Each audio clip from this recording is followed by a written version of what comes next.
안녕하세요, 오토카 매거진입니다. 오늘은 현대가 20년 만에, 무려 20년 만에 내놓은 경차, 아니 경차가 아닌 경차 혜택을 받으면서 SUV인, 이거 뭐라는 거야? 그럼 뭐 할까? 뭐 아구창 날릴까? 병신아? 여튼 산타크루즈처럼 새로운 포지션을 국내 최초로 선보이는 경영 SUV AX1에 대한 얘기를 해보려 합니다. 최근 현대와 기아가 기존의 정형화된 포지션에서 벗어나 그런 포지션을 갖는 차들을 내놓고 있죠. 물론 그 실험 정신이 가득한 가성비 좋은 차량을 국내가 아닌 해외 공략차라는 점이 많이 아쉽긴 하지만 먼저 주목을 끌고 좀 늦더라도 국내에 도입할 가능성이 크죠. 이는 현재 현대에서는 아무런 입장 표명을 하지 않고 있다는 사실 참고 바라고요. 아니 그런데 왜 이렇게 화제가 되는 거야? 라고 생각을 하시겠죠. 정말 오랜만에 국내에서 찬밥 취급받던 경차 라인이 새롭게 출시가 된다는 것, 그 자체의 의미가 있기 때문이죠. 불확실한 정보 속에서 확실한 것 하나, AX1은 1000cc급 경영 가솔린 SUV 모델로 현대차의 인도시장 전략형 모델이고요. 현대차와 광주시가 합작 설립한 완성차 생산 법인인 광주 글로벌 모터스, 즉 GGM 공장에서 오는 9월부터 양산하고 인도로 수출되는 모델, 이 사실은 확실한 거죠. CUV 픽업 트럭인 산타크루즈는 미국 전략형 모델로 미국 안에서 생산하기에 국내 출시가 힘들 듯 하지만 이 경영 SUV인 AX1은 국내 생산 후 수출하는 모델이라 갈수록 올라가는 국산차 가격에 사회 초년생, 특히 여성분이 타는 그런 매력적인 차로 포지션을 정할 수가 있다는 겁니다. 일단 국내에서 판매가 안 될 거라는 이유가 국내 경차 규정에 따르면 전장 3600mm, 전폭 1600mm, 높이는 2000mm보다 작아야 하고요. 배기량이 1000cc 이하여야 한다라는 규정이 있습니다. 지난 2013년 이탈리아 최대 자동차 브랜드인 피아트가 앙증맞은 디자인의 피아트 500을 국내에 선보였지만 40mm, 즉 4cm의 너비 차이 때문에 탈락한 사례도 있었고요. BMW i3 역시 약 30mm 차이로 경차 혜택을 누릴 수가 없었고 친환경 차량 혜택만 누릴 수가 있었고요. 잠시만, 이 AX1은 전장이 3800mm인데 3600mm? 20mm 차이도 아니고 200mm 차이? 솔직히 20cm 차이면은 차 세그먼트 차이가 달라질 수가 있어서 단순히 범퍼와 리어 범퍼를 손본다고 해도 해결할 수 없는 수치기에 애매하죠. 또한 매년 감소하고 있는 경차 혜택 때문에 설사 경차 규제 안에서 맞추던 법을 개정하던 어쨌든 줄어가고 있는 혜택을 얻고자 국내 실구매는 없을 것이다 라는 판단도 있는 거죠. 외환 위기 이후 각종 경차들이 나왔었죠.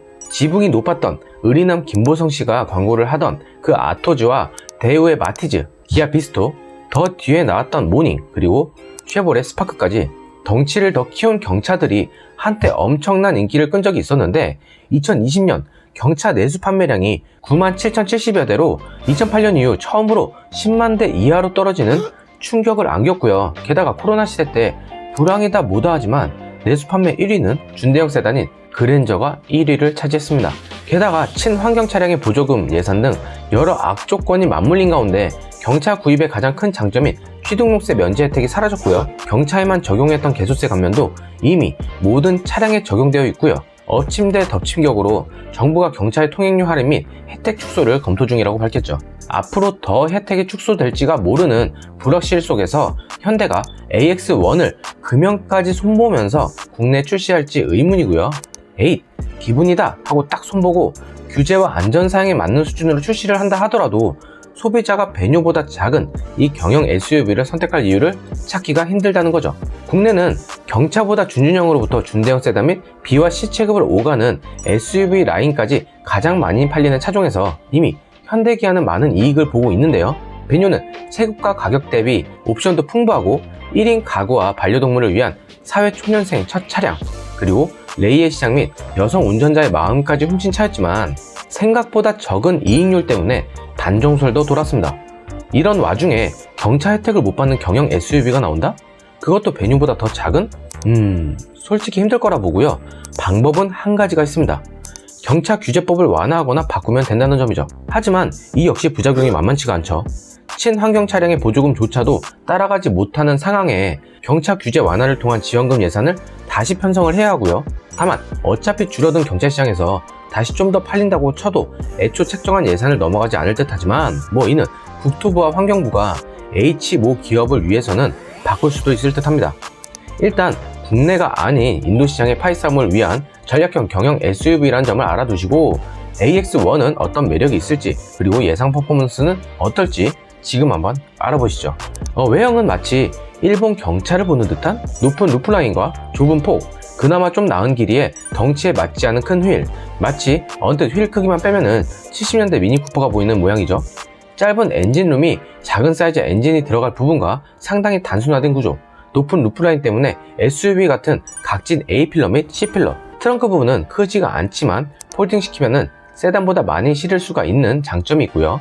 루프라인과 C필러가 연결된 부분은 보조 브레이크 등이 있는 루프 스포일러가 눈에 들어오고요.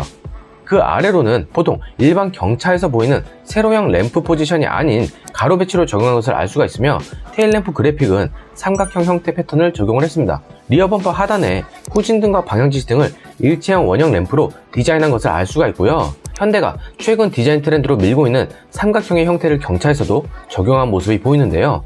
측면 위장막의 음영을 봐서 투싼 측면 캐릭터 라인처럼 큰 사선들이 겹치면서 삼각형이 연상되는 그런 모양을 할 것이 보이죠.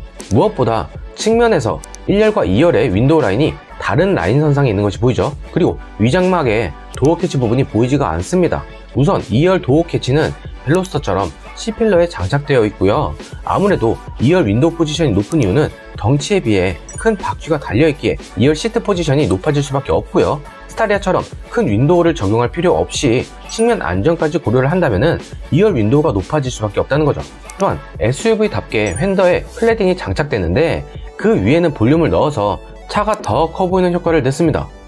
전면부 사진을 보면은 현대차 SUV 패밀리 룩이 보이는데요. 산타페 페리전 같은 모습, 딱 베뉴의 미니 버전을 보일 거다. 거의 기정사실 같죠?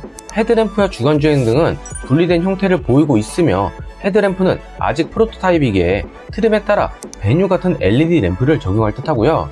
그릴은 경차 포지션에 있다고 해서 단순 플라스틱 그릴이 아닌 마름모 형태의 다이아몬드 패턴이 적용된 크롬 그릴이 장착된 것이 보이죠. 이 그릴은 우선 수출용이니까 팰리세이드 노 그릴 사건처럼 그런 일은 없겠죠.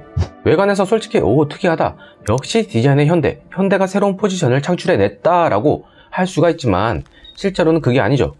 현대의 역사는 벤치마킹에서 비롯했다고 해도 과언이 아닐 만큼 이번에도 벤치마크를 했죠. 바로 국내의 생소한 브랜드 오토바이 하야부사의 브랜드로 인식하고 있는 스즈키 이그니스입니다. 뭐가 닮았단 거야? 이렇게 생각할 수 있지만 전체 볼륨 라인이 많이 닮았죠. 범퍼와 그릴의 일치를 통한 휠베이스를 확보를 하면서 보행자 안전 규정에도 충족을 시킬 수가 있고 좀 더 커 보이기 위해서 핸더의 볼륨 및 급에 맞지 않은 큰 헤드램프, 사이드미러에 달린 사이드 리피터, SUV처럼 높은 루프라인과 루프랩까지 장착한 모습, 그리고 급에 비해 큰 테일램프 및 C필러에 떨어지는 라인까지 경영 SUV 포지션을 잘 벤치마크한 모습이죠. 인테리어는 아직 알 수가 없는 부분이고 새로운 소식이 추가되면 다뤄보도록 할게요. 다만 벤치마크한 이그니스의 실내를 참조하면 이런 모습일 듯 하고요.